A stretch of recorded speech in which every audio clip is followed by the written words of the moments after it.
Former governor of Lagos State and chieftain of the APC signifies intention to run for presidency. I've informed the president of my intention, but I've not informed the Nigerians yet. I'm still consulting. Vice President Oshibajo meets state deputy governors on better ways to manage interstate boundary matters.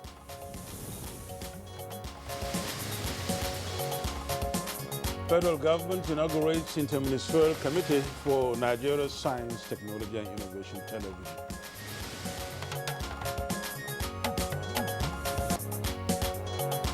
And on Good Morning Nigeria today, we shall discuss deadly pollution known as black soot.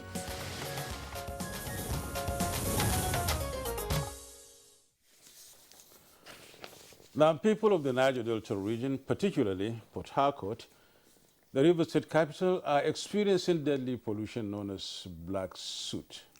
Now, the deadly pollution was said to have started in 2016 when the skyline in several parts of the Garden City was covered with dark particulate matters.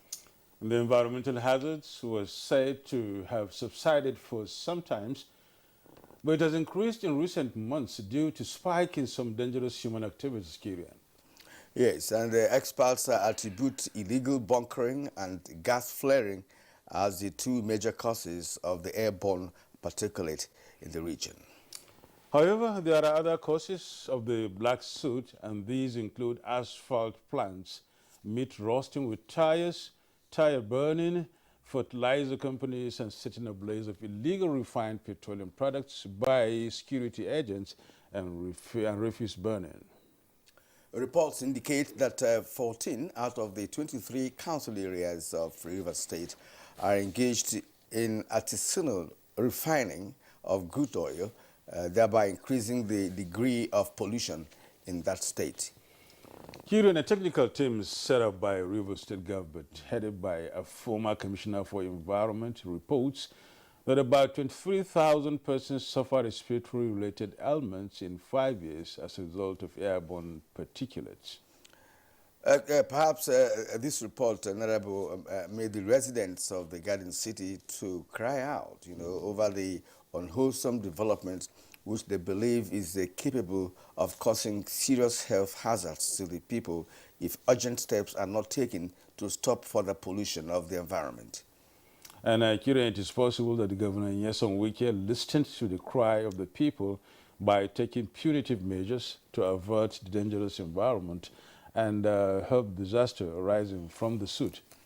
Well, we shall get to know all the measures that he has actually taken, whether the measures are scientific, and that's because that's the only way that can be possible. The governor has declared 19 persons alleged to be the leaders of the operators of the illegal refineries in Rivers State wanted. And Kirian, will this be one of the best ways to deal with the situation? What other punishments are available to end the environmental pollution of this magnitude? What could be responsible for the engagement of the people in the illegal refineries? And what needs to be done to address this unhealthy development in the region? What collaboration is needed among the three tiers of government to stem the tide of the black soot? These are some of the issues we intend to raise with our guests as we discuss black soot in the Niger Delta region.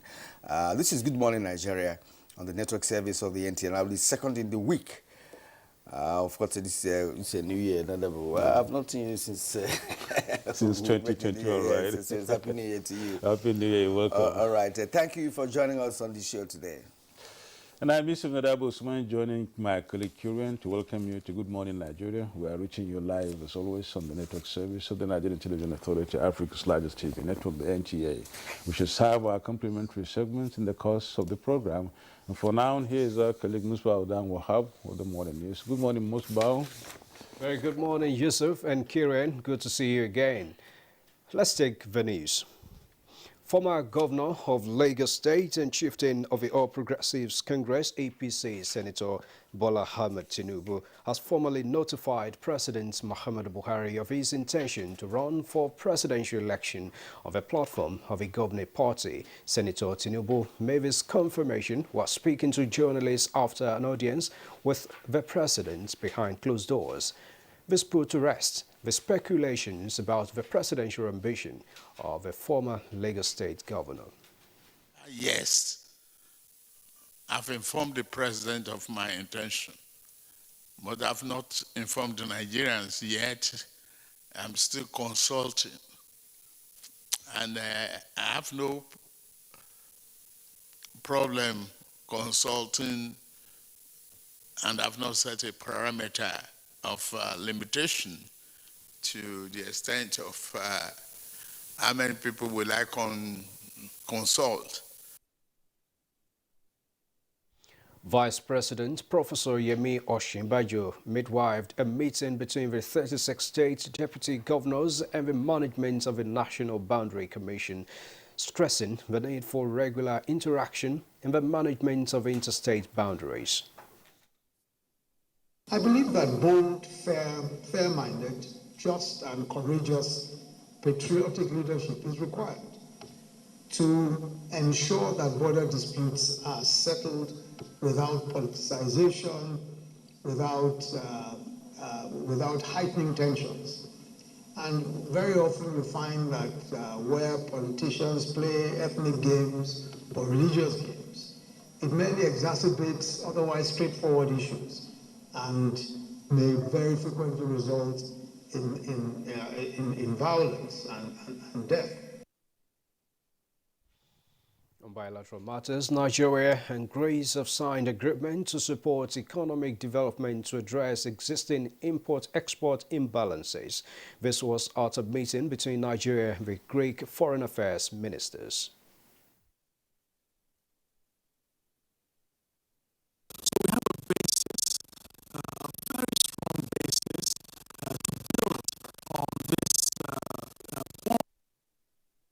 Build on this bond between our two countries. We consider you as a neighbor, and we consider you as a neighbor because we see the Mediterranean Sea not as a dividing border, but as a connecting bridge. Just so you know, President Muhammadu Buhari will undertake a one-day official visit to Ogun State on Thursday, January 13, 2022, to inaugurate landmark project executed by the state governor, Dapo Abiodun.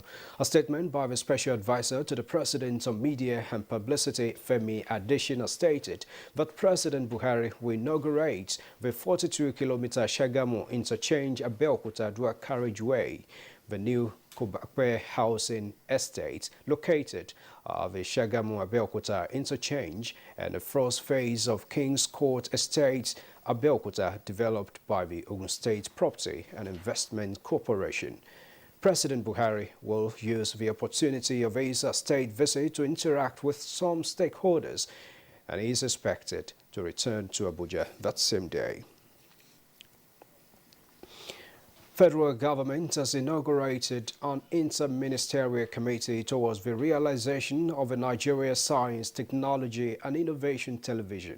This followed the granting of a license for the establishment of a television by the National Broadcasting Commission, NBC. Minister of Science, Technology and Innovation, Ogbonnaya Onu, who inaugurated the committee, is confident the science television will be a medium to be used to get Nigerians to appreciate the relevance of science, technology and innovation to nation building. That will lead to the realization of the science, technology and innovation television station. The television programs will cover every aspect of our national life. The Nigerian Air Force is exploring available options to produce made-in-Nigeria fighter jets by producing indigenous aircraft engineers and technicians.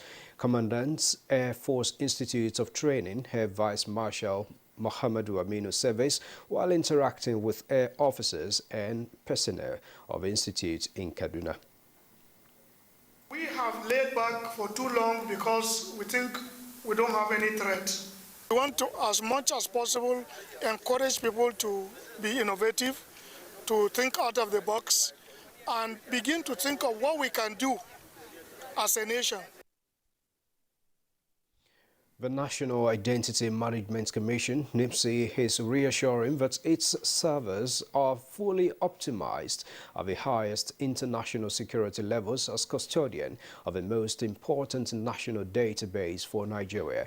In a statement by the head of corporate communications, Kayode Adegoke, the Director General of NIMC, Aliyu Aziz, reiterates that NIMC has gone to great length to ensure the nation's database is adequately secure and protected, especially given the spate of cyber attacks on networks across the world. It says the Commission and its infrastructure are certified to the ISO Information Security Management System standard, which is revalidated annually and not on the AWS cloud platform or any public cloud, in spite of availability of the NIMC mobile app to the public for accessing their NIN on the GO. The Commission assures the public that it will continue to uphold the highest ethical standards in data security on behalf of the federal government and ensure compliance with data protection and privacy regulations. The Director General adds that the NIMC mobile ID application has no database within the app, nor does it store information in flat files. And that's a bit of the news this morning on Good Morning Nigeria. We have more for you in the course of the day, but for now, we'll take a break, after which the program will continue with Kirian and Yusuf in a moment.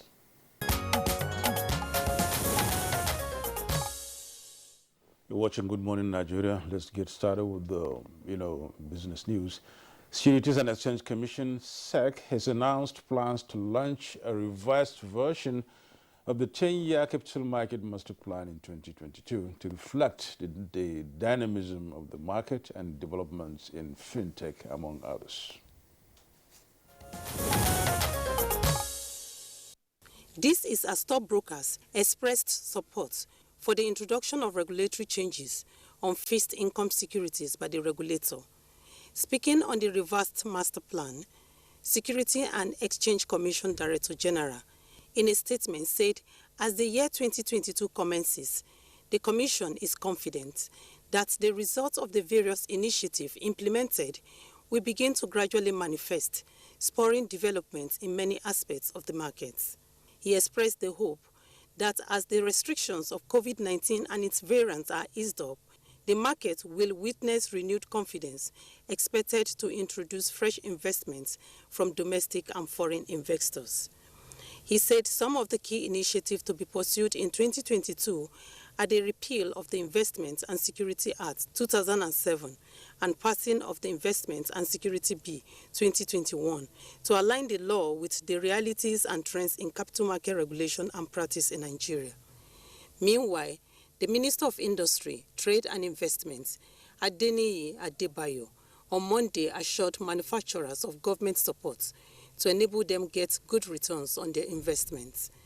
In a statement by the Special Assistant to the Minister of Media, Ifedayo Shayo, the minister said amid shortage of foreign exchange, the federal government was doing everything to assist manufacturers to access forex, particularly for the importation of machineries for those using local raw materials for their production.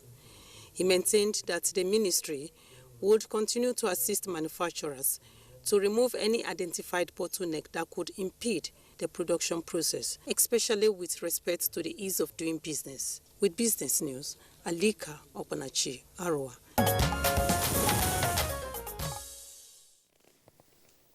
Well, thank you, Alika, for the business package. And next on the program is a review of today's national dailies. Newspaper review.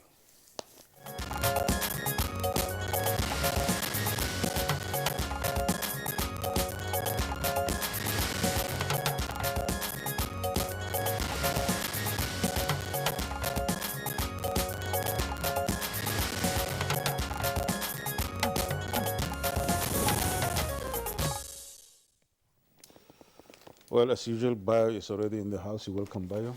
Good morning, Yusuf. Very good morning. Good morning, Kirian. Bayo, Happy New Year. We have not. Happy New Year. The last time we saw was last year. Exactly. Not last year, but 2021. And here we are.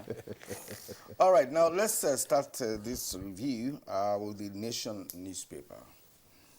The Nation newspaper, above the name flag, 11 years after, Yobe lifts ban on use of motorcycles. It's on page 20. Hope not lost for Leah Sharibu's rescue, says military. That's on page 28. JAMB tells universities, police to conclude 2021 admission. That's on page 6. 90 arrested at airport for fake COVID-19 certificates. It's on page 28. Tinubu, my presidential ambition, a lifelong dream. That's the lead story on the Nation newspaper. You can read the details of that on pages 2 and 3 of the Nation newspaper. EFCC recovered 152 billion naira, as according to the EFCC chairman. It's on page 28. States to get 61.2 billion naira survival pill. Nigeria faces testy tie against Egypt in AFCON. It's on page 31. That match is bid for 5 p.m. Nigerian time. Motorists groan, that's at the bottom of the newspaper. Motorists groan over fuel scarcity in Jos. It's on page 29. Also on page 29, Zulum signs child rights bill in his state. Yeah. Okay, thank you, Kirian. Let's take a look at the Al Jazeera Nigeria. And on the front page of Al Jazeera Nigeria, we have the following stories. It begins with the main story here, the big one, which is 2023 presidency. Finally, Tinubu declares intention. And the writers are, a kingmaker can also be king, says Tinubu himself. And then says, I have told the president, consultations continue. That the second writer. The third one is declines comment on Shubanjo, Bello's ambition.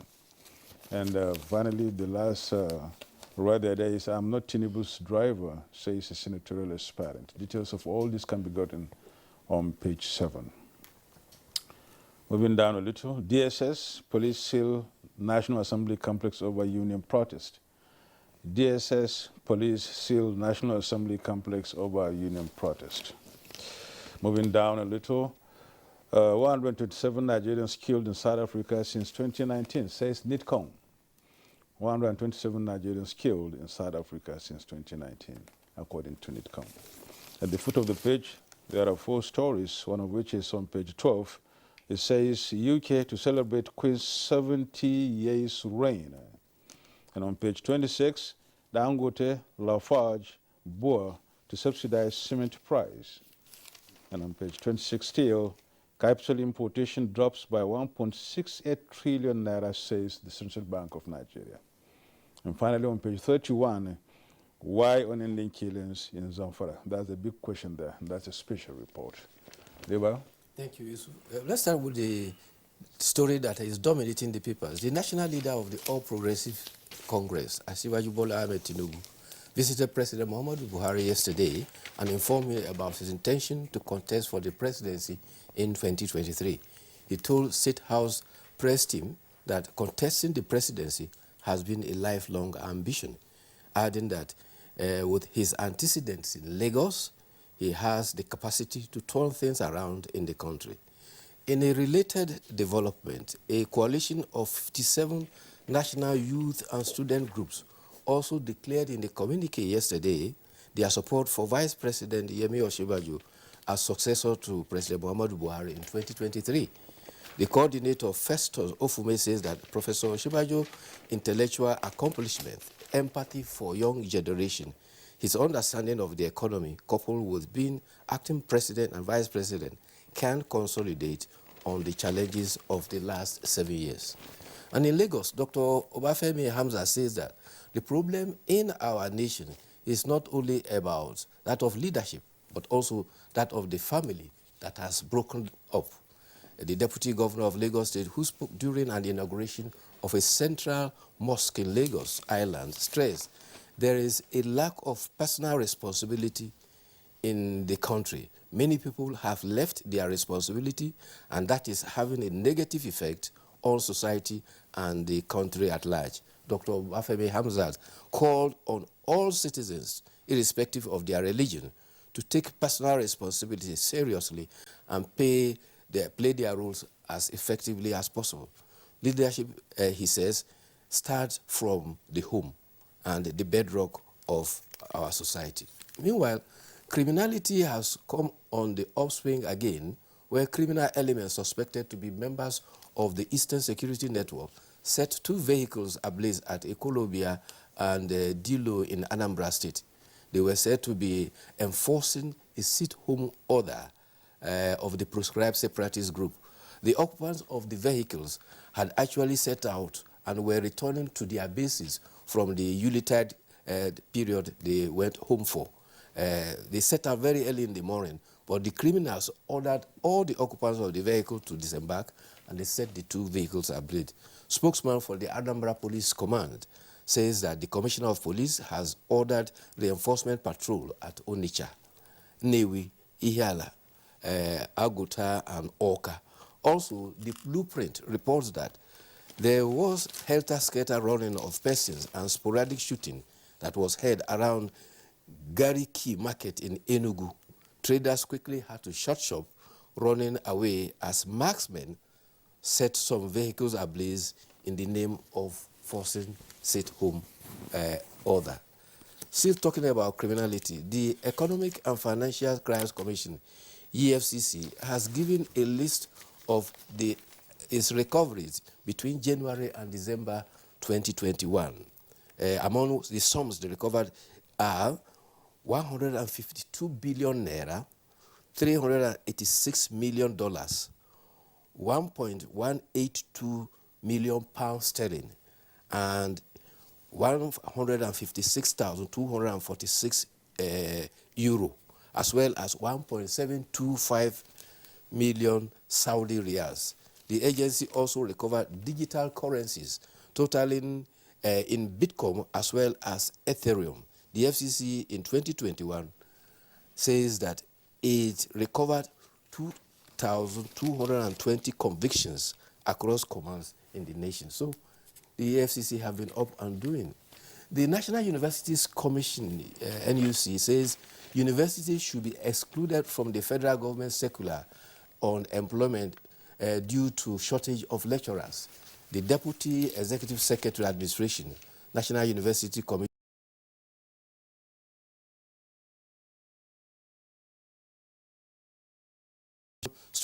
Nigerian universities.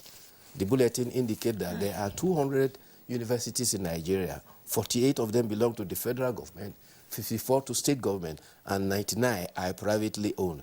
It says the entire system has about 2.1 million students, and the staff strength is about 170,000 non-academic staff and 100,000 the teaching staff. So by way of ratio, you have a ratio of 1 to 21 for the population of the students to that of the lecturers. Yeah. So therefore, there is need for the universities to be excluded from the federal government prohibition or embargo on employment so that they can actually catch up.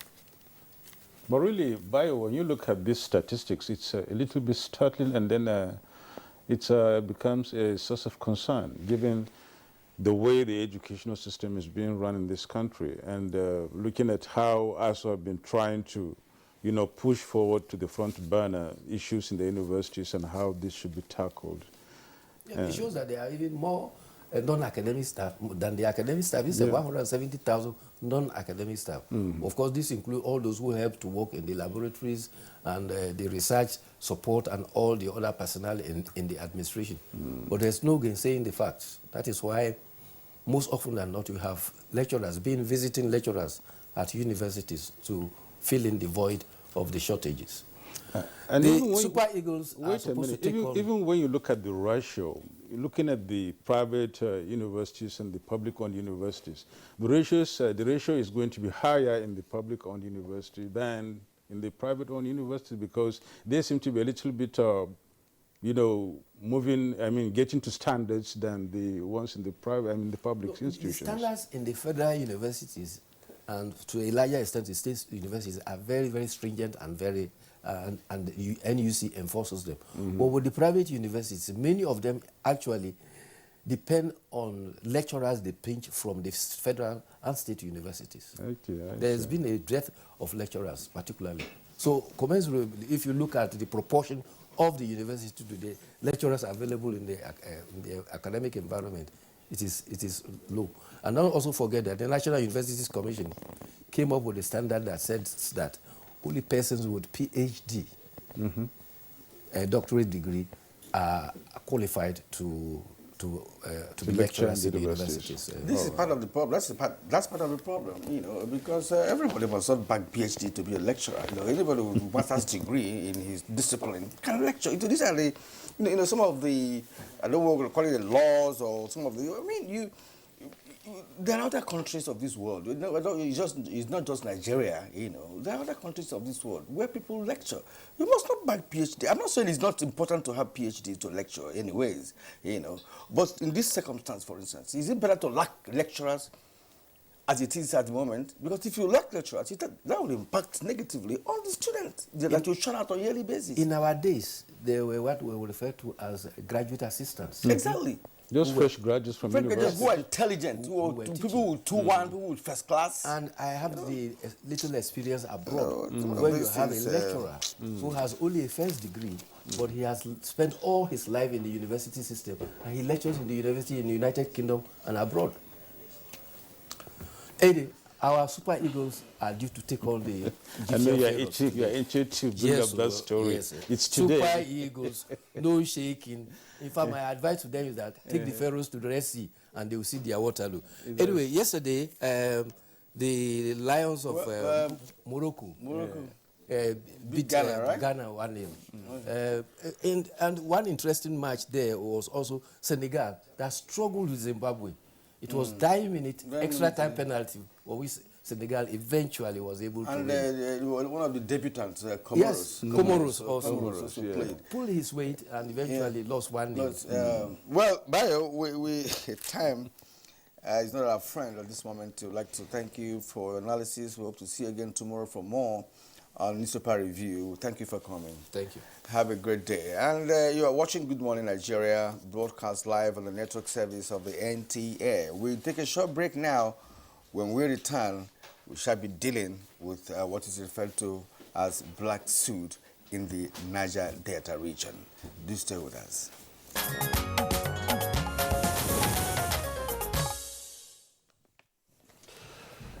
Now, the issue of black soot has been of concern to Nigerians, especially residents of Niger Delta region, in view of its implications. Ikene Ndilwe reports on efforts being made to address this issue as we discuss this very topic this morning.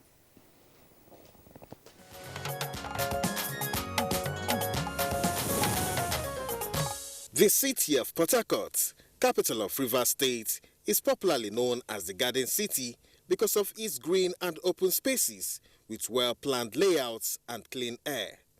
But the clean air is gone now, and in its place is a dark cloud hanging over the city.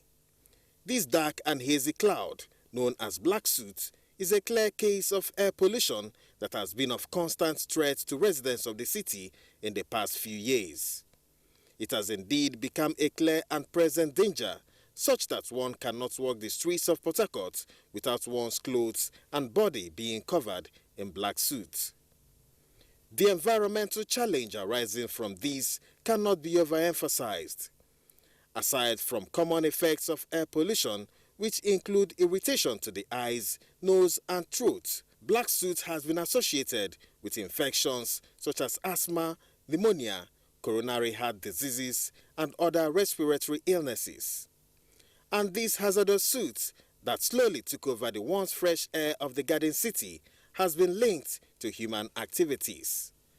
The chief culprits being the bunkerers and vandals who engage in operation of illegal oil refineries in Rivers State and much of the Niger Delta region. To tackle the soot pandemic in the city, Governor Nyesom Wike of Rivers State, in his New Year message, declared 19 persons wanted for operating illegal crude oil refining sites responsible for the suits in the city. We have also identified those behind illegal bunkering activities in our critical communities, Port Harcourt Township, River Southeast, and River Southwest Electoral Districts, and their names will be soon published and declared wanted if they fail to voluntarily report to the police. Before this declaration, several NGOs, individuals, and experts have been involved in awareness campaigns for government's intervention, although this has yielded little or no result.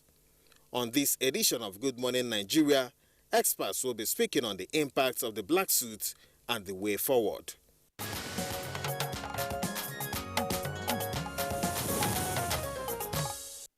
And joining us this morning to discuss the topic, we have here in our studio Professor Ali Jaro, Director General, National Environmental Standards and Regulations Enforcement Agency, Nigeria. It's good to have you join us this morning, sir. Good morning, Nigerians. And also here in our studio is Idris Musa, Director General, National Oil Spill and Detection Response Agency, NOSDRA. You're welcome to the program. Thank you very much. Good morning, Nigerians. And also in our studio right here, we have Professor Hilary Ian, Professor of Environmental Engineering and Science. He is also the Director, Global Institute of Energy and Environmental Systems of the Carolina Charlotte in the United States of America. Prof, good to have you on the program. Thank you very much, Nigerians. Once again, good morning. All right.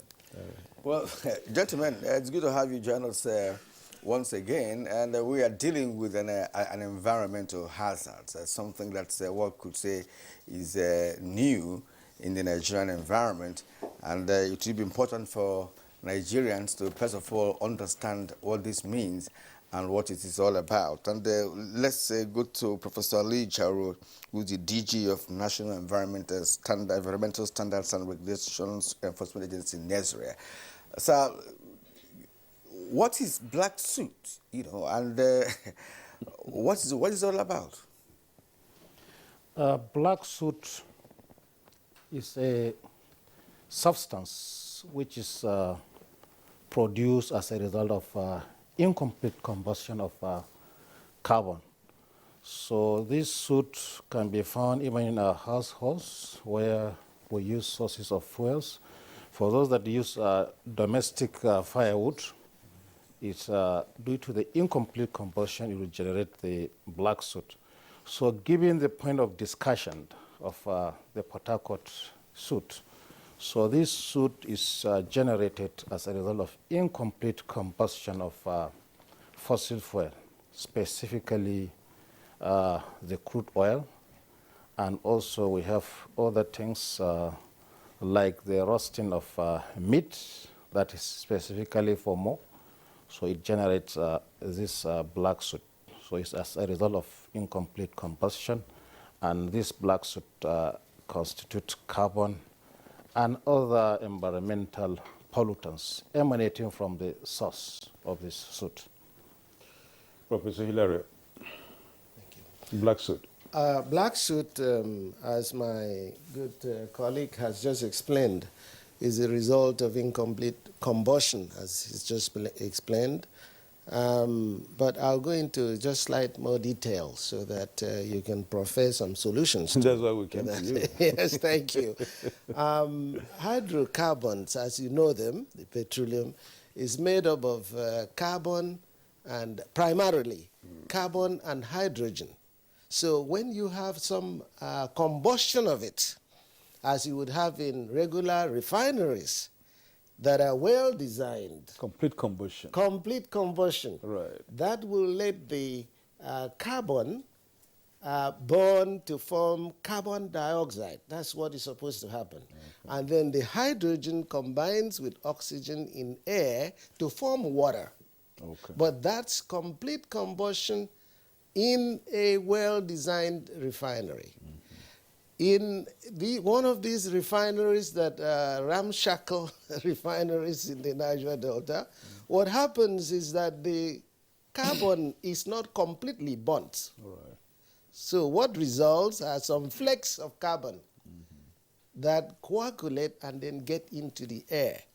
And then that is accompanied by carbon monoxide, which you know to be very poisonous to folks who inhale them. And then many other contaminants, because petroleum is one of the most complex substances. It has so many different kinds of substances, some of which are very cancerous. So the danger to the public is that you are inhaling in and not exhaling everything out. So much of that will stay in your bloodstream, and then over time, obviously, there will be a lot of ailments, some of which will be cancer, and then there's the problem of attribution of those ailments to what had happened earlier on as breathing. We'll talk about the effects really much later in the program. Let's hear from Idris Musa. They're talking about incomplete combustion of carbon in Niger Delta. And when we look at other areas too, we have burning of tires, we have cooking, we have other activities that bring about this black soot all over the place, not only in Niger Delta. Well, thank you very much. Good morning, Nigeria. We have had definitions of the black soot from the two professors, and they have given more details into how the soot come about. But then, the worry that we have, which is very worrisome to Nigerians, and in recent times, the governor of Rivers State, one of the states in the Niger Delta, where this is very predominant, is how this incomplete combustion of the hydrocarbon have affected human beings. Now, how does this happen? We look at the spatial distribution of it, and that is what really comes to play when we are now having issues. A number of times people have said, yes, the black soot is as a result of the roasting of cow skin, burning of tires, but the question is, how many cows are slaughtered daily in Rivers State, not even say Port Harcourt? How many cows and how many of such cow skins are roasted? How many tires are burnt? The question is the hydrocarbon that is stolen from pipelines of oil companies and then burnt in the, cooked, I will call it quote and unquote, cooked in the night. And in the course of this, of course, it's not done in the daytime, it's done in the night. Of course, temperature is down, very low temperature at night. When they do this cooking, the smoke is suspended, and it dominates the air. If you live in Port Harcourt or you visit Port Harcourt, you will see in the early morning, up to this time, the sky looks so cloudy as if it's going to rain. It's not going to rain. That is the suspension of the cooking of crude in the night. And what you have is, as soon as the temperature begins to rise, the hydrocarbon, the smoke, the soot that has been suspended in the air begins to come down. And then you now see people, oh, my floor is filled with soot, my tables, my clothes, everything. This is how this happens. And of course, the inhaling of this black soot, of course, affects people in different ways, depending on your body chemistry. Some people, yes, they say it's cancerous. The cancer can be in many forms. I remember I lived in Port Harcourt for 2 years, consecutive 2 years, in the course of one of the operations I had to engage in. And the way it affected me was in my own eyes. You talk and you begin to see water coming out of your eyes. In some people, it's coughing. In some people, it could be in many forms. So it's very worrisome, and we are happy that at least one of the states in the Niger Delta is rising up to this. But don't forget that before this incident, the Nigerian federal government has been doing a lot of work on this artisanal refining by way of what the Nigerian Navy has done several times. But now that a state is now lending support, I'm sure we are beginning to have an answer to this problem that has bedeviled us for so long. Okay, Professor Jaro, the history of cooking of oil, according to Idris Musa, or illegal refining of crude oil, it's been there for decades.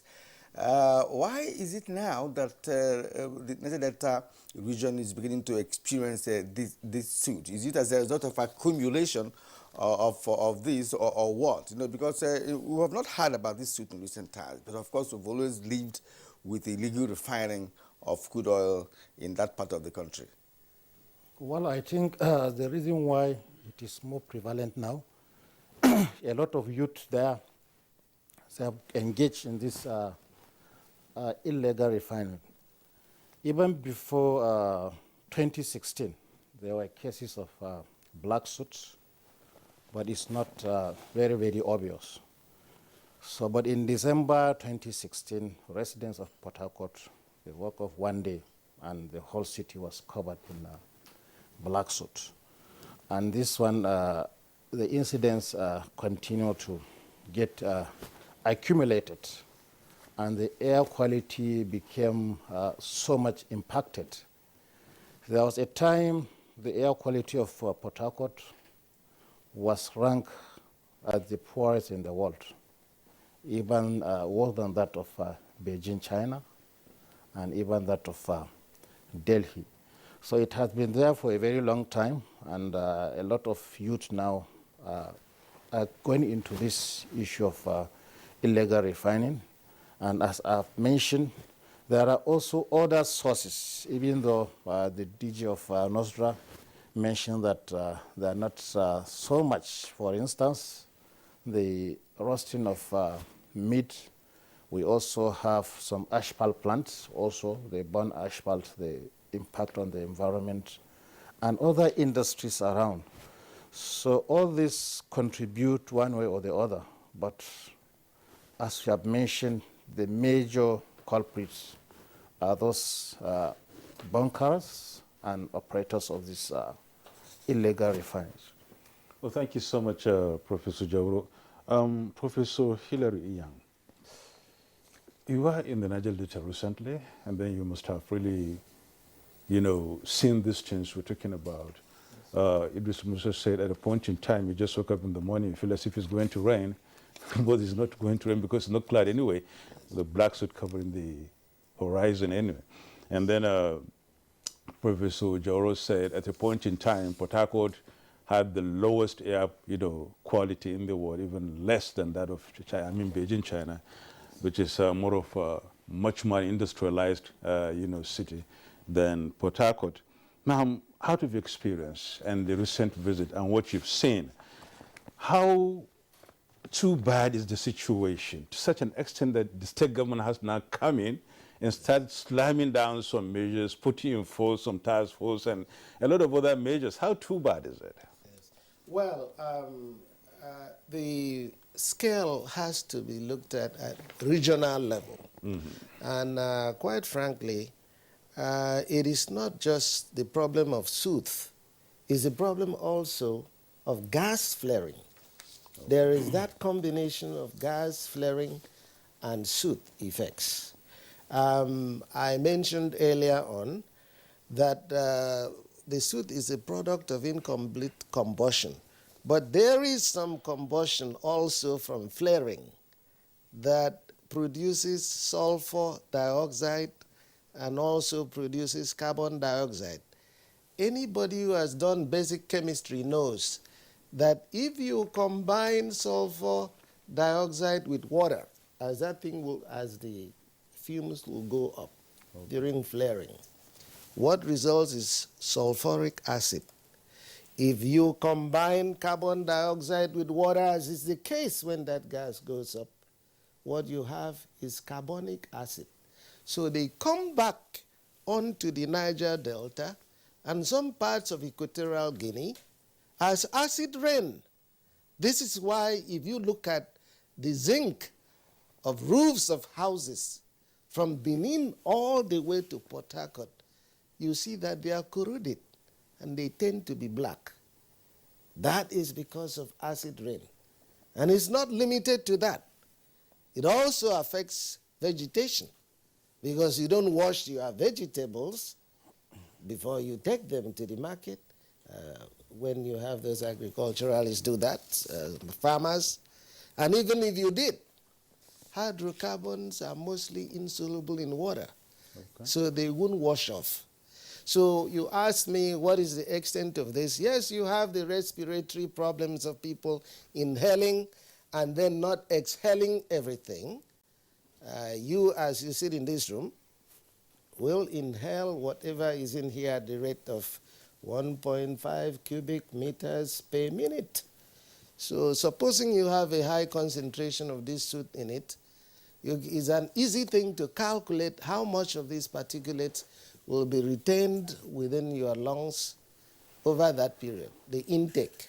And as my friend just mentioned, Mr. Mufsa, the head of NOSDRA, the response depends on the makeup of the individual. There will be two types of responses. There is the immediate response, okay? Ailments, like sneezing, all of those things, like what happened to him. But then more worrisome is a chronic response, the responses that come many years after the exposure, because those are tied with many other things. So you have the problem of attribution, knowing what was responsible for it. Certainly it's going to be part of it, but the question is, what is the contribution? That is the problem. It is very serious in the Niger Delta, particularly Port Harcourt, where you have proximity to the sources of those incomplete combustion refineries. I have seen it there in much the same way as they are in very few other places. Angola, Russia, is a city called Nizhny Tufts that I did some work in, and some parts of China.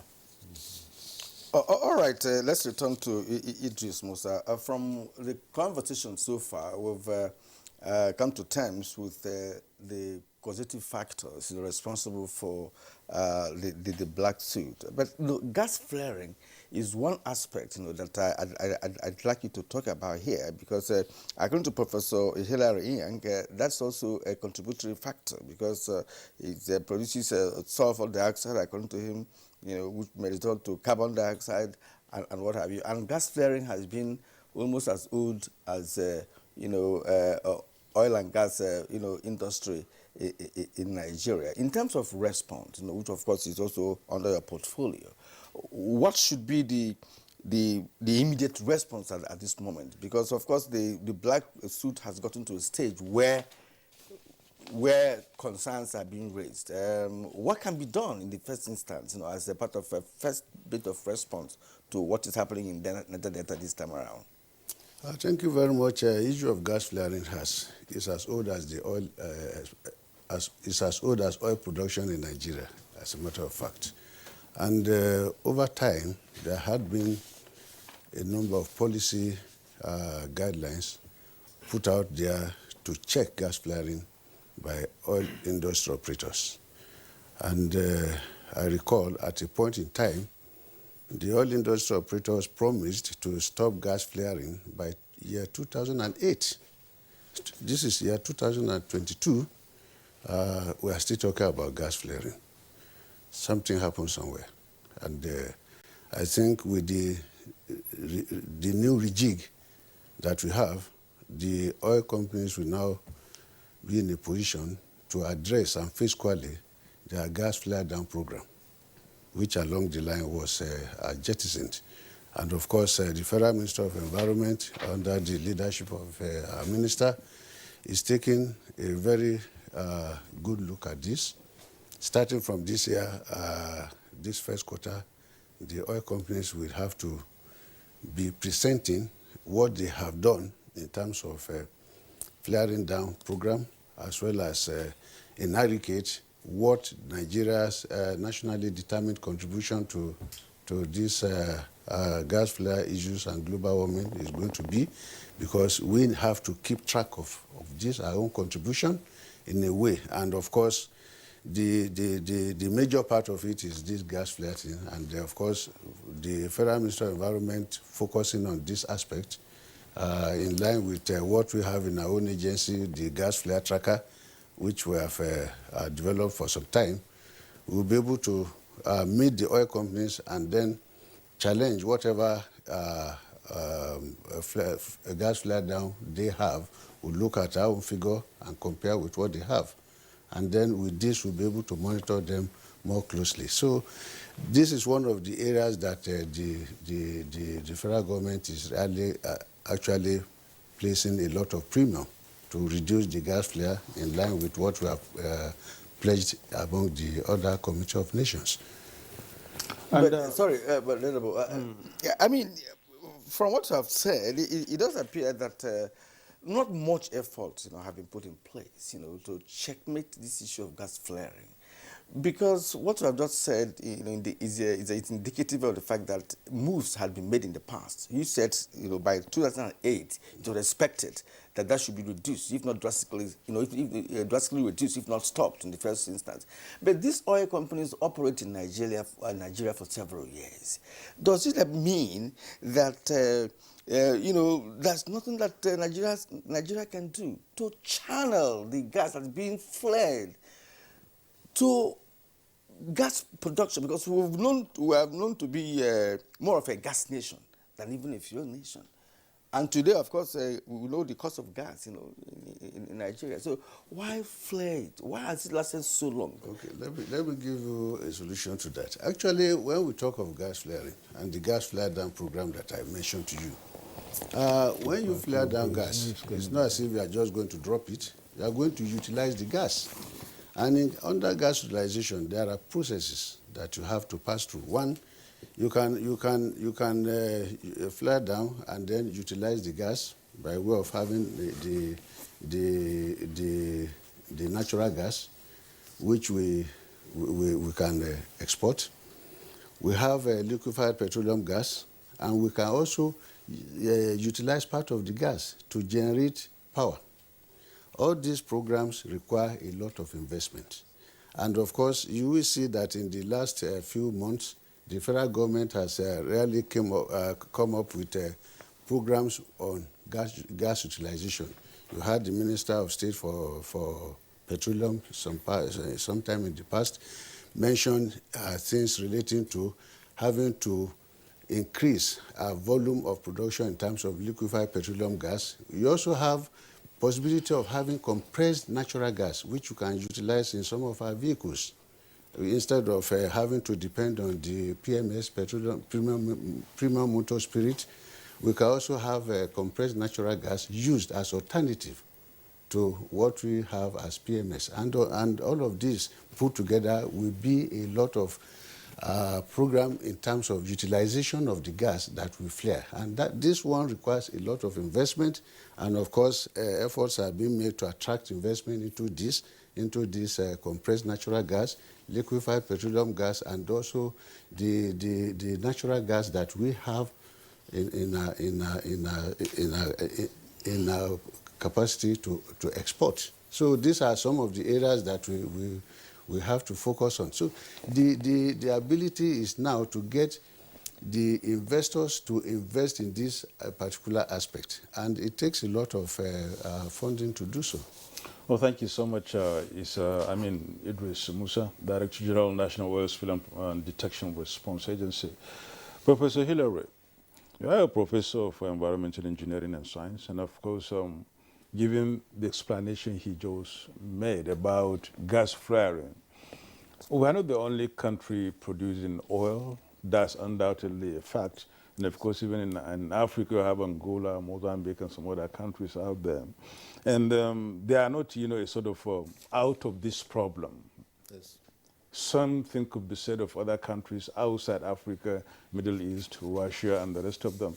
Yes. From your own studies and from your own research, how have other countries treated this issue of gas flaring with a cost-effective means, so much so that we could see Nigeria moving towards that direction?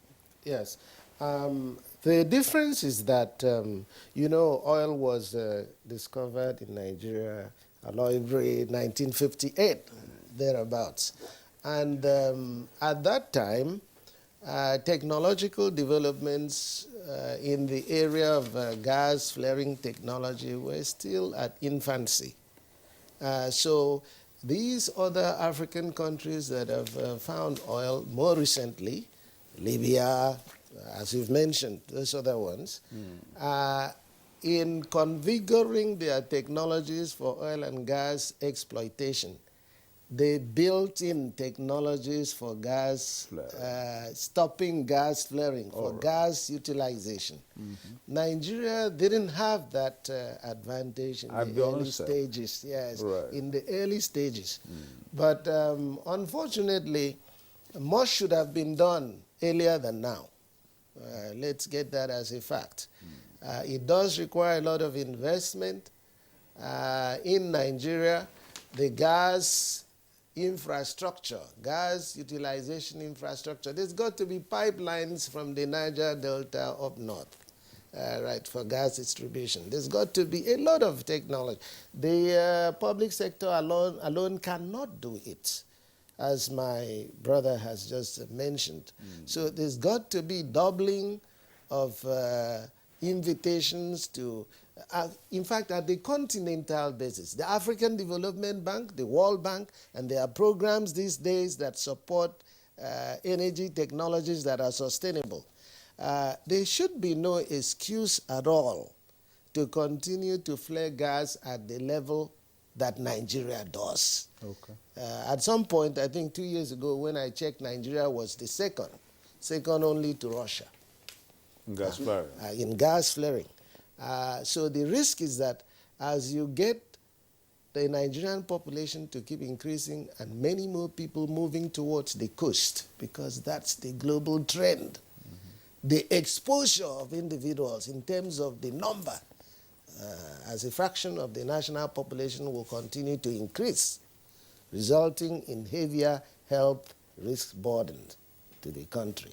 So it cannot only be justified on the basis of energy resources, but on the basis of aversion of health disasters, especially those that are respiratory. Now, you said something very pertinent here with respect to the some other countries who have just discovered oil, that they factored in a technology that, of course, does not allow for gas flaring. In our own case, these technologies perhaps may not be modern, but they could be updated to do this, because the important thing is this: gas flaring is stoppable. Yes. Reducible. It can be reducible. Yes. Why? So, I want to bring in the Professor Jaro here. Still on that. There are reports that River State government, in its effort to trace actually the source of the recent black suit in River State, they discovered a foreign company, located in Port Harcourt, from where the black suit emanated. Perhaps, maybe it's more of a contributory factor, and in that case, is the country doing enough to regulate production of hazards like this? Because in the course of production, the hazards are always there. What is your office doing to ensure that some of these companies operating in the oil and gas sector are checkmated to know the excesses in terms of these hazards we're talking about this morning? NESRIA, as an agency that is saddled with looking at issues to do with environment, all encompassing, but the issue of oil gas is with the NOSDRA, that is National Oil Spill Detection and Response Agency. So for all other companies that engage in other processes and the impact on the environment, we have a set of regulations for various sectors, and we go out to monitor and ensure that they comply. Those that refuse to comply, we sanction them by sealing their facilities, and we take some of them to a competent court of law. Last year, we undertook this exercise nationwide, and we still get into 100 facilities that refuse to comply. But when it comes to oil and gas sector, it's not within the purview of the agency. Even though when we talk about environmental issues, they are cross-cutting. For instance, we are talking about the black soot. So the soot impacts on the air quality. So NESRI as an agency, we have the mandate to ensure that we have a very good quality air for us to breathe and for also the good of the ecosystem. So we always work hand in hand with NOSTRA, other stakeholders to ensure that we safeguard the whole environment. For instance, there was a time NESRIA convened a stakeholders forum, including all relevant stakeholders, the River State, NOSTRA, and even security agencies, to look at the issue of the Port Harcourt Zoo. That was in 2018. So we deliberated at length, and we came up with some short-term and long-term solutions.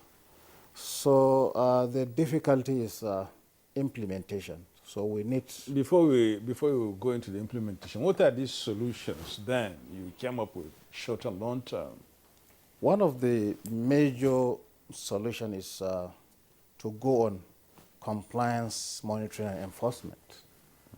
And you know, when you talk about compliance monitoring, especially in the Niger Delta, security is a challenge.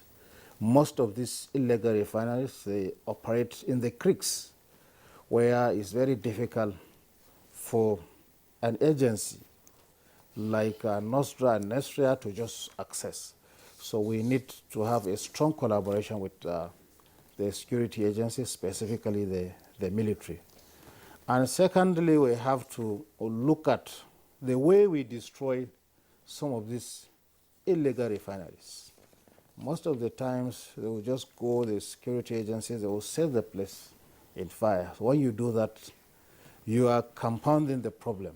When it burns, it impacts much more on the environment. You generate more soot. Likewise, there is need for us to look at how to recycle some of these crude oils when they are recovered. Instead of destroying, it should be recycled or put into use. And also, we have other challenges, as I've mentioned. There are some agencies, when they confiscate some contraband, they're in the habit of burning. Burning is prohibited.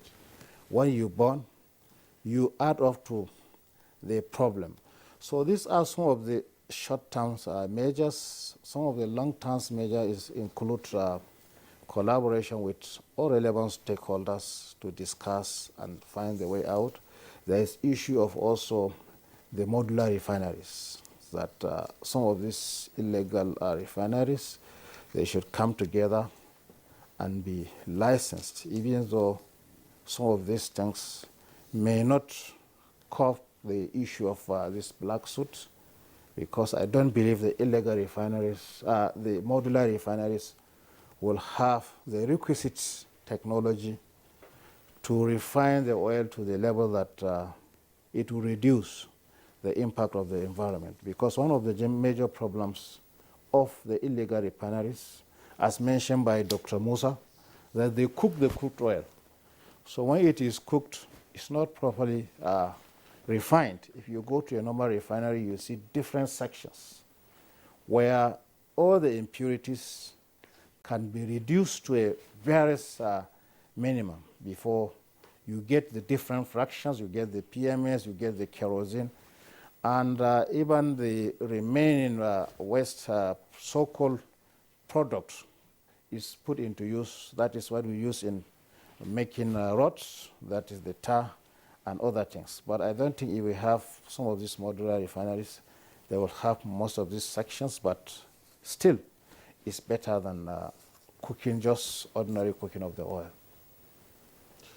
Well, it seems we still have a long way to go in this regard, talking about some other practices even by government agencies and functionaries too. When you mentioned, you know, confiscation of contrabands and then being burned really publicly and then the public glare and then with some fanfare really. I don't know, Professor Hillary, how would you react to this kind of, action vis-a-vis your research and experience across the world and how these things are being treated? We're trying to see how we can try as much as possible to bring down the issue of, black soot and then some other air pollutants down to the barest minimum so that people don't get so much, affected. Yes. There are generally 7 methodologies or mechanisms for controlling risk from any environmental problem, be it the issue of the soot or pollution, solid waste, and so forth. And I will enumerate them. I will not go into detail because of the brevity. The first one is regulatory control. Number 1, regulatory control. The second one is policy systems for managing that, because regulatory control, they are written in legal lagis and wouldn't do much unless you translate to policy. It's a policy that is really implemented. Then the third is technical guidance systems. So if you come to the United States, you will see a very large technical guidance systems program that sort of support the implementation of activities, because most of these in most cases, the technology is so innovative and new, so they would not have been in textbooks that take 5 years to write and 5 years to disseminate the information in there by teaching, right? So you need to have a national system of technical guidance systems. The fourth is monitoring systems, which essentially is what these 2 agencies led by my colleagues here are set up to operate, because you have to have a national system at various scales. Maybe the states monitor, local governments where they are, and then at the national level. Then the next one is market incentives. In other words, methodologies can not only be punitive, they could be incentives for people to desist from burning those. Maybe a system by which they can establish their modular refineries under some regulatory regime and monitoring regime and incentives and requirements for them to attend. If Nigeria's bigger refineries cannot produce as much refined products to serve the country, maybe they could supplement, but under a regulatory regime. Then the next one is research. Where are you going to get the data for planning and implementation if the Nigerian research enterprise is broken down, as it is now? And I can say that as an authority. I'm the primary author of Nigeria's National Science, Technology, and Innovative Roadmap.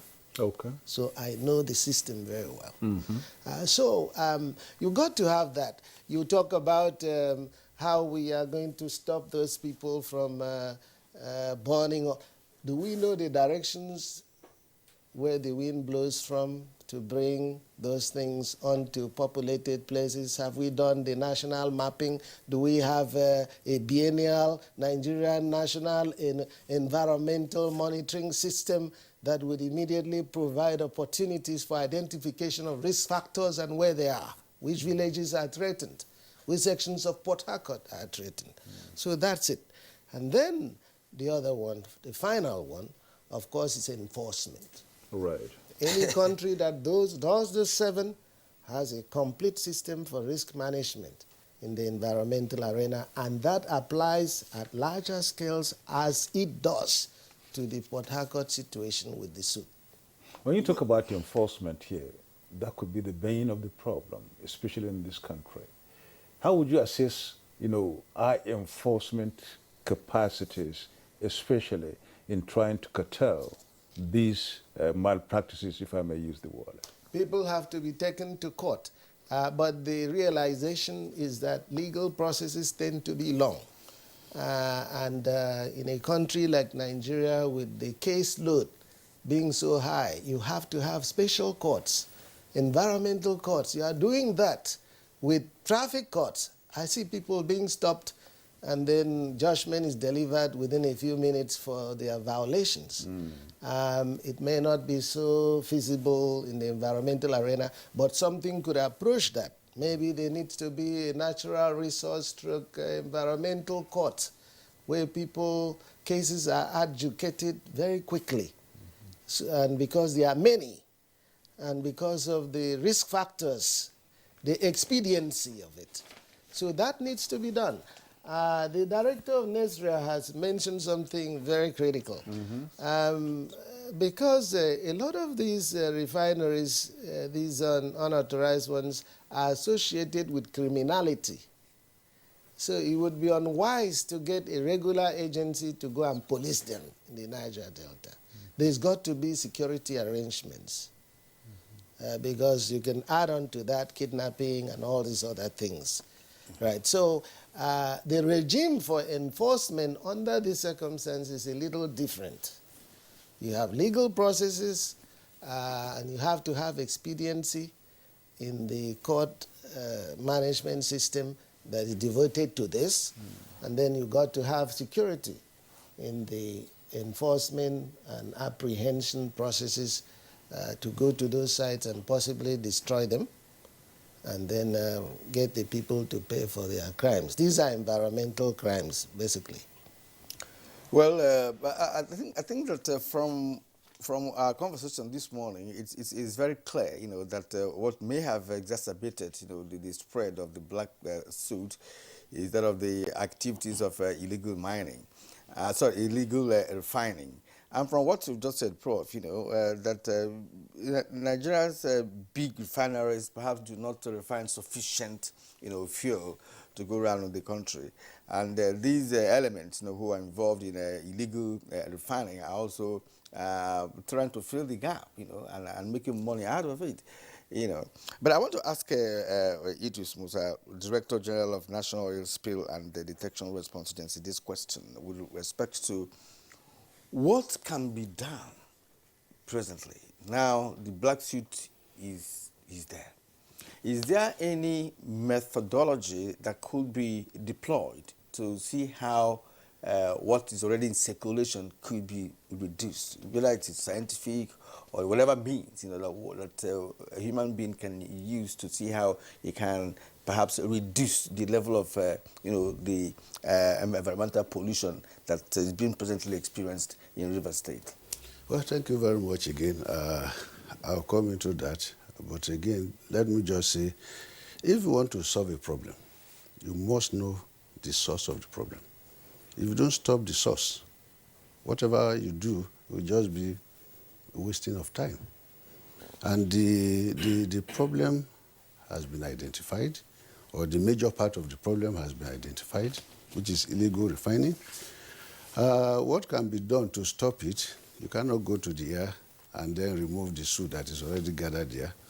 It will have to take time to come down, but you can prevent further soot being put in place. And I must give credit to the Nigerian Navy. Yes, my colleague mentioned about how unsafe it is to go into the creeks. Indeed, it is very unsafe. But the Nigerian Navy has done a lot in putting an end to this illegal refining, or artisanal refining, if you want to refine it, sort of. What has happened really is that in the early part, what they did was to dismantle the whole place, and then in the course of such, there could be fire. And when we saw that what is being done is what we can call, in planning, wicked problem. In the act of solving the problem, you create another one. You try to remove artisanal refining, in burning, we create another problem, which is the soot, and then atmospheric pollution. So what was done is, over time, we had a lot of engagement with the Nigerian Navy.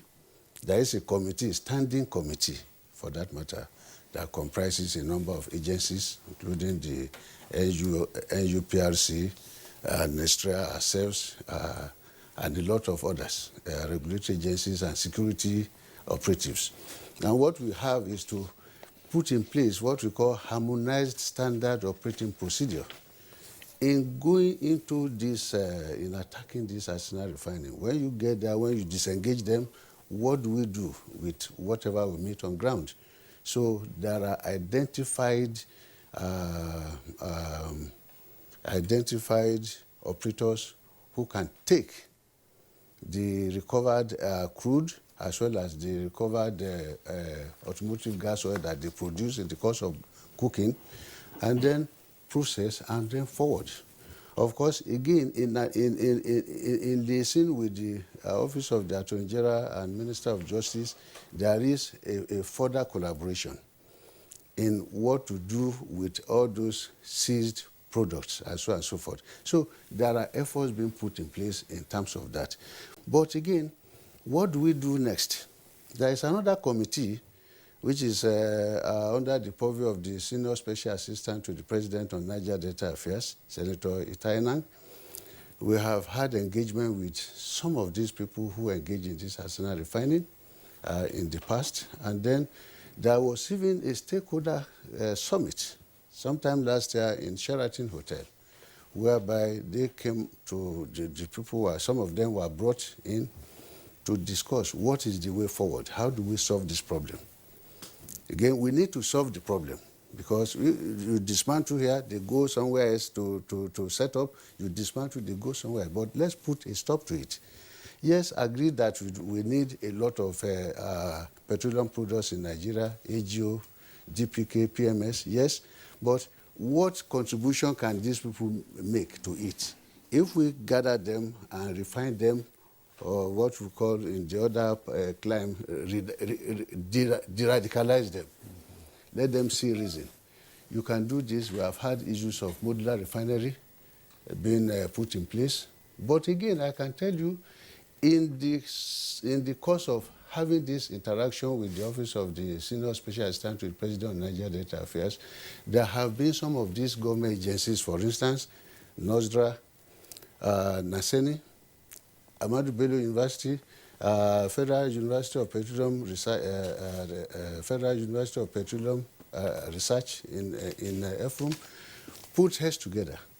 The materials that these people use can be put together, and we introduce what we call local content. After all, nobody is going to give you technology. Yeah, but, sorry, no, I'm not stopping you. You know, yes. I'm just trying to, yes. To amplify what you're saying. Yes. You know, in the past, one has suggested, some people have suggested that, look, why don't we get these elements, these individuals so involved? Because they have a technology. No matter how crude or local that technology is, but they're able to refine fuel. Yes. Yes, what happens is, with this committee, it was seen that it was possible to upgrade what they are doing. And in upgrading it, you introduce those elements that are absent in what they are doing, and then you remove the aspect of their production that makes possible incomplete combustion. That will be done. Indeed, I must tell you, many people don't even know that Ahmadu Bello University has a refinery.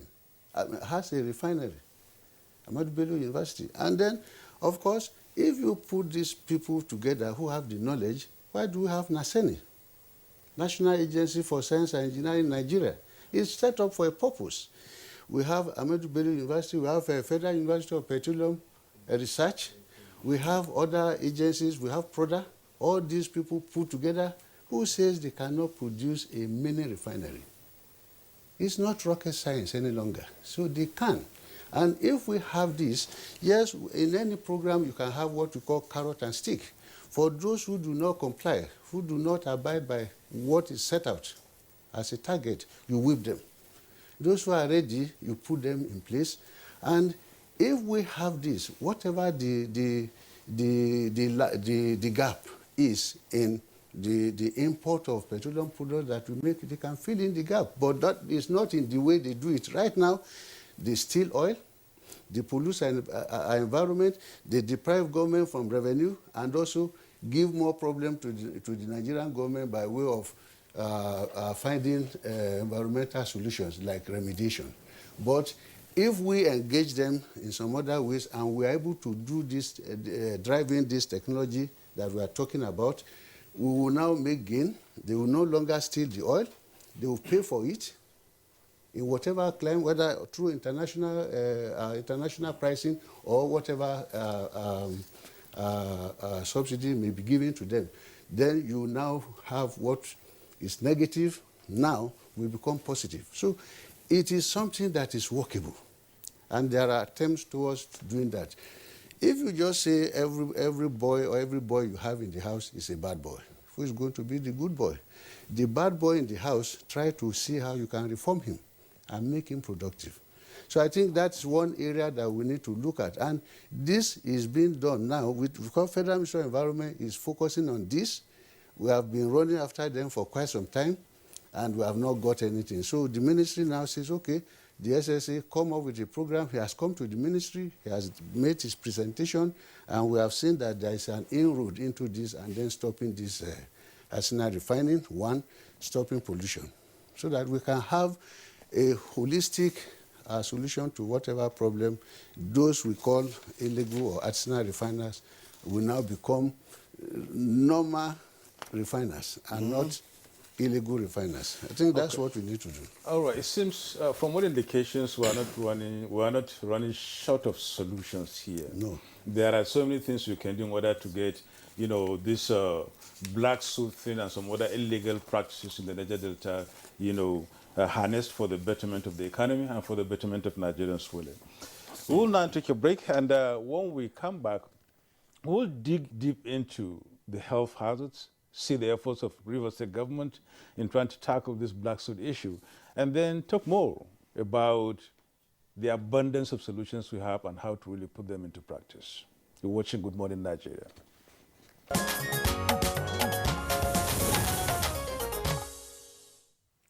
All right, thank you for staying with us up to this moment on Good Morning Nigeria. Of course, the topic has been the issue of black soot, which is circulating the entire environment in the Niger Delta, but more of that is being felt in Rivers State. Now, we're looking at solutions this time around and what can possibly be done. Nigeria has a chain of agencies in this country that should have the capacity to tackle a challenge of this magnitude. And I'd like to go to Professor Hilary Inyang, who has a very good exposure internationally with respect to issues like this. So we have some relevant agencies. Yes. In fact, Idris Musa also mentioned some of these agencies, and how they can collaborate or synergize to perhaps see how we could factor in a solution to issues of this matter. Now, what do you think can be done, given what you already know about the agencies that are in existence in Nigeria? I think my friend Dr. Musa has even mentioned it. There's the issue of synergy, which he just alluded to a few moments ago during the break. So synergy, that is when a problem like this, the soot, is identified, what are the various elements of it that can be addressed, and which agencies at all jurisdictional levels are responsible for them? Okay, you have at the state level. There's got to be some agencies that deal with health, that can issue advisories to citizens who live in certain areas. Maybe they know about the patterns of air movement and which sections of the town will be most vulnerable. So they've got to be involved. They can use radio, they can use television to announce this. They can send their public health officials to go and warn people about this. That's one, as an example. And then you've got the national agencies that are responsible for solving these problems at a larger scale. So there's got to be some interactions. The health agencies, the environmental agencies, and the security agencies, as have been addressed by the director of NESRA and the director of NOSDRA, who have talked on this. So those are examples. Then one should not forget the academic and research institutions. In my own humble opinion, I think their utility to this country is very minimal. Mm-hmm. The research institutions and the academic institutions. Mm. And that can find exemplification in the COVID. How many Nigerian institutions have come out to explain what COVID is and how to address them to the general public? Have they come here to this NTA to explain things? Very few. To Mori. Of course they have. To Mori, and some of them. But not to the extent that they should. Just to aid you a little bit, and allow you to continue, is the fact that most of these research institutes you are talking about, they lack funds. That's number one. Number two is that even when they come up with a research result, no funds to begin to explore what have been able to unearth. For instance, if a research institute comes up with a research result, who will fund it to ensure that whatever result that they have can impact on the generality of the society? That is the problem that they have, because they have been on this program on several occasions to say, look, this is what we have on our shelves. We have so results, we have so research work that has been done. But how do you now, bring these research results to the door of the manufacturing sector? Okay, now you've identified the problem. Now let me say a few things about that. You have the National Research Agency, right? And which one is that? That is, what is it called? The Nigerian National Funding Agency for Research at Academic Institutions. TED Fund? TED Fund. TED Fund. You've got TED Fund. TED Fund's budget, as I saw last time, is to be increased to about, is it 20 million US dollars and so forth. Like in every other country, I was Vice Chancellor in Southern Africa until recently, and I was Vice Chancellor here. It is the duty of academicians to write research proposals and compete. Let those ideas compete. Let them compete at TED Fund. Let them compete in collaborative agreements with NOSDRA, with Ministry of Environment, with Department, DPR, and many of those to seek solutions to Nigeria's problems. And everywhere you have public intellectuals that take their work and seek collaborative agreements for implementation. If one waits only for politicians to do this, no country will advance. So it is also a moral obligation of the researchers who have these ideas to seek greater collaboration, a more expanded collaboration with the public agencies for dissemination and application of the research results. Every country moves up that way. And the the Federal Ministry of Science, Technology and Innovation. Well, what about the role of the private sector? The private sector in Nigeria, unfortunately, because you see, there are two levels in the private sector. You have the major private sector organizations like a Mobile and a Shell. They should be having Shell research program that solicits ideas from Nigerians to contribute in sectors such as this, like they do everywhere else. In the US, Mobile does it. Duke Energy occupied their chair. Where are the endowed chairs in Nigerian universities that will help address issues like this? There are very few of them, you see. So then you have small business innovative research, small businesses. Now, those small businesses, there's got to be tax breaks for them to be able to do things like this, to support such initiatives, because you can't tax them much of their profit, and they will not have the excess money that they can use to support initiatives like this. Yes, this can be done. Much has to be done by the Nigerian Federal Ministry of Science, Technology, and Innovation, because that's the leading light for Nigeria's technological and socio-economic growth. Well, thank you so much, Professor Ian. Professor Aliu Joro,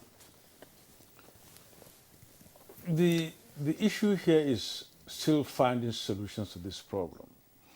And looking at Nigeria's status and position on climate change, we are a signatory to almost all global climate change agreements. And of course, recently, we were part of the climate change conference.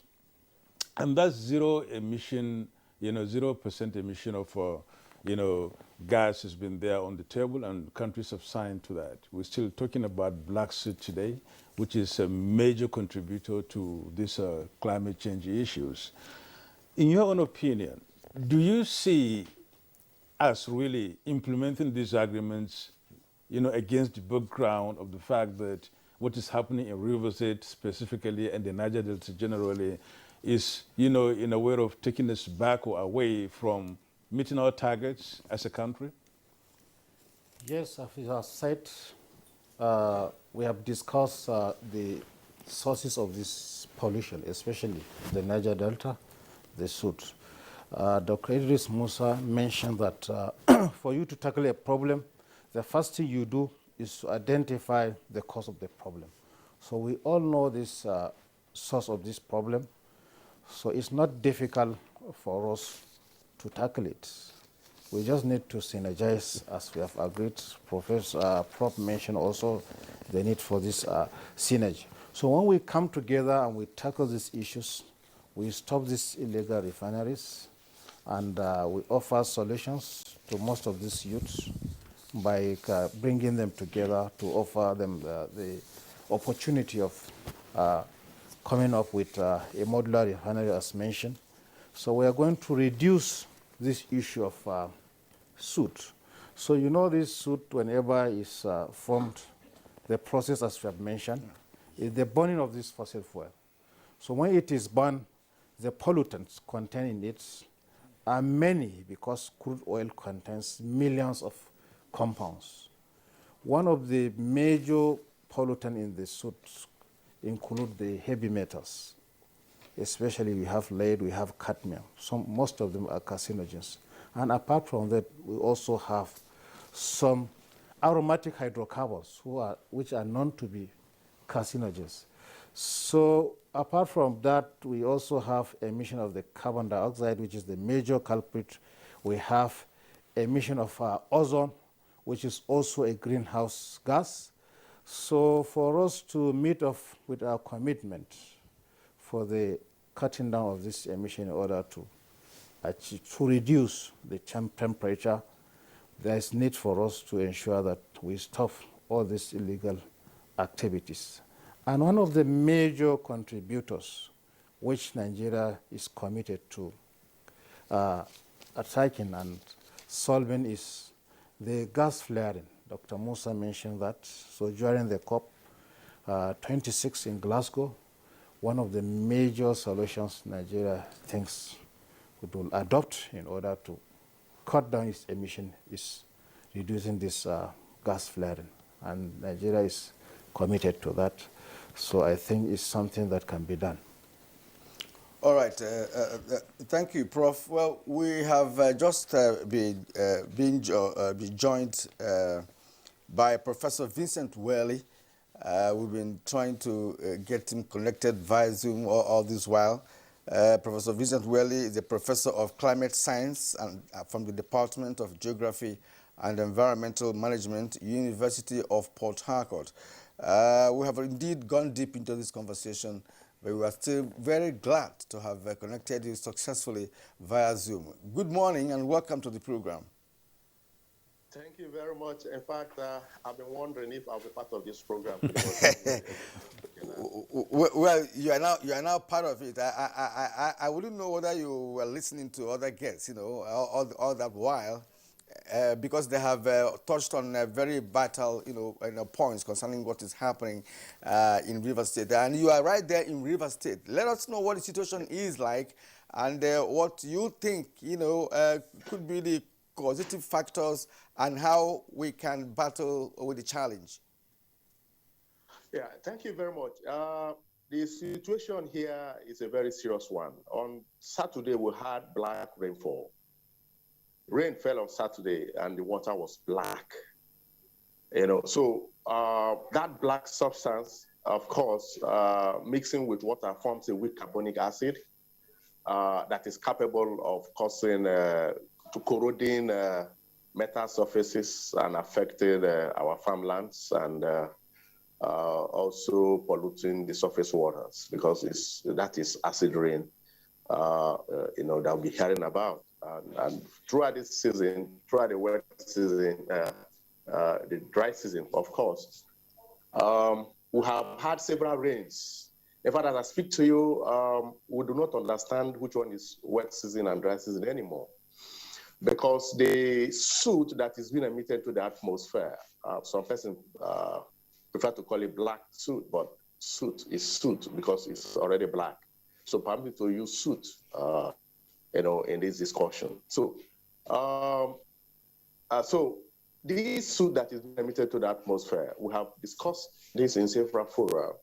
The illegal refining activities along the creeks and the forests around the Port Harcourt, River State, and the entire Nigeria region has contributed immensely to the concentration of, carbon dioxide in the atmosphere, amongst other pollutants that are being emitted, because it is illegal to the extent that they are using rudimentary technology in trying to refine PMS, trying to refine diesel and kerosene. These are the only three derivatives they're able to carry out. Why crude oil has about 450 derivatives, or about 400 derivatives. And so it means that about 397 are being bumped into the atmosphere, illegally. And so this is what constitutes the soot. So there are several compounds in the crude oil that is part of the soot, and a lot of them are aromatic hydrocarbons, the olefins, the ethene, the alkyne, the alkenes, and all of that. They are aromatic hydrocarbons. And a lot of them are carcinogens that are being emitted to the atmosphere. As I speak to you, we are having NASA congestion here in Port Harcourt. You can feel the way I'm talking. It tells you that I'm most affected. We have NASA congestion, so people are now smoking the soot because people are breathing through their mouth as I speak with you. So we're not talking of inhaling again. In fact, we are inhaling and at the same time smoking it through our mouths.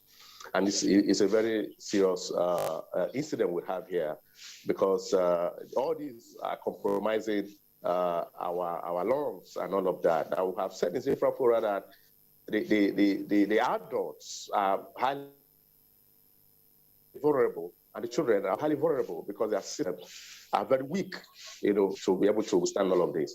And those who are already active, the implication is that in no distant time, there will be indication of respiratory tract infectious diseases and all of that. That is this condition we have. And recently, 2 or 3 days back, the governor has declared some campaigns wanted for illegal refining activities. We are happy that he has done something now. We're happy that he has been able to muster the political will to track these campaigns and all of that. But that is not the end of the story. The point is that there are also several other petrochemical industries here in Port Harcourt that are also being accused of also emitting substances that also compromise air quality. We want him to launch a study to fish out these companies who we suspect are also compromising the air quality. So that at the end of the day, we are going to have a holistic eradication of this menace. Professor Vincent, let me hang on to you a little bit. We have maybe there about 4 or 5 minutes remaining on this program, but we'll give you 2 of the minutes anyway, to just look at or give us, it seems like there is an emergency situation in Port Harcourt or River State. The black rain, the smoking of this, soot, and, the near absence of good air in Port Harcourt, for instance, it's worrisome. What, in your opinion, should the people do in the meantime as a short-term measure, I would say, in trying to, acclimatize or, move on with this time, with this situation before something drastic or something big happens that will just solve it once and for all? Yeah, I have said that River State government should declare a state of emergency on air quality in the state of Port Harcourt. That should be done immediately. The people should wear nose masks. Of course, we know that it's not very comfortable, but that's what we must do now, to wear our face masks anywhere we are going to, and we must ensure that our doors and windows are closed, because Our properties in our houses are also being affected. The floor is being affected by soot. Our clothes have been affected indoor. Our equipment, gadgets, electronic gadgets are also being affected. Anything that has, is a metal substance is being affected. Surface is being affected. Our curtains are black. The ceiling is black, and all of that. So one thing we can do is to ensure that our doors and windows are locked at all times. While at any time we are outside, we should wear our nose masks and do not expose our body, to the vagaries of weather. Because as I speak to you, many people are reporting, itching of their skin, arising from, especially when they come in contact with this compromised air. And of course, when you come out in the morning, you will actually see, dew mixed with, the soot, and that is very dangerous. So, and when they come in contact with your skin, of course, you will develop itchy skin at the end of the day. So people should cover their bodies. This is not the time to expose our body and all of that. All right.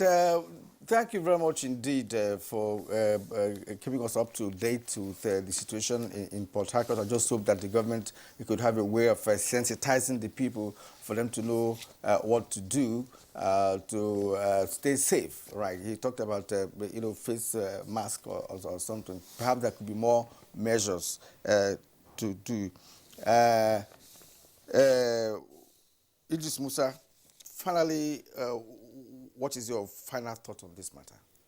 Well, my final thought on this matter is that having identified the major part of the problem, we should now begin to see how we can solve it. And we have provided solutions to this by saying that those who engage in this, let's find alternative means of livelihood for them. And this is also entrenched in the United Nations Environmental Assessment Study of Greenland, the report.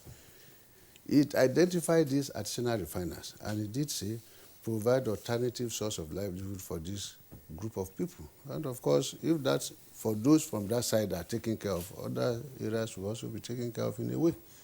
Okay, thank you so very much. At least you are within your 30 seconds. Yes.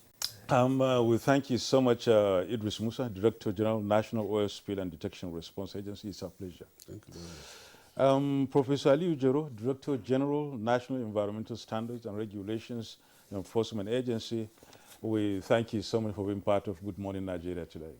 You're welcome. Thank you.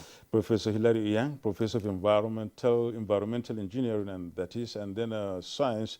He's also Director, Global Institute, Energy and Environmental Systems of the Carolina Charlotte in the United States of America. Thank you so much, sir. Thank you very much. And finally, Professor Vincent Wale, a Professor of Climate Science from the Department of Geography and Environmental Management, University of Port Harcourt. Thank you so much for being part of this program. Thank you for having me. Thank you, sir. We'll have much more time next time, really. And Good Morning Nigeria continues in a while with sports.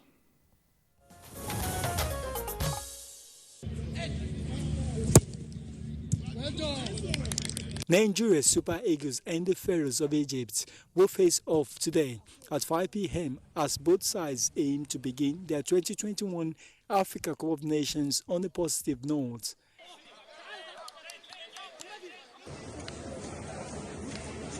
It's not going to be an easy game against Egypt. We've got a lot of good players, but we're fully ready. Nigeria will be without top scorer in the qualifiers, Victor Osimhen, Watford forward Emmanuel Dennis, and 2029 AFCON top scorer Odoni Gallo, while Egypt will not have Mohamed Abogaba and Ibrahim Adal available after both tested positive for COVID-19. Super Eagles, who finished third at the 2019 edition of the Football Showpiece in Africa, will be seeking their fourth title and an opening day victory, while the Pharaohs will look to conquer the continent for a record extending its time. Meanwhile, Aaron Pupenza's strike sealed a 1-0 win for Gabon over Africa Cup of Nations debutants in their opening Group C clash on Monday. Gabon were missing their talisman Pierre-Emerick Aubameyang and influential midfielder Mario Lamina. due to COVID-19 infections, never looked trouble and scored one of the only few shots on target. Gabon moved joint top of the pool with Morocco, who got their AFCON 2021 campaign off to the best start after Tofani Bouva's late strike earned them a 1-0 win over Ghana.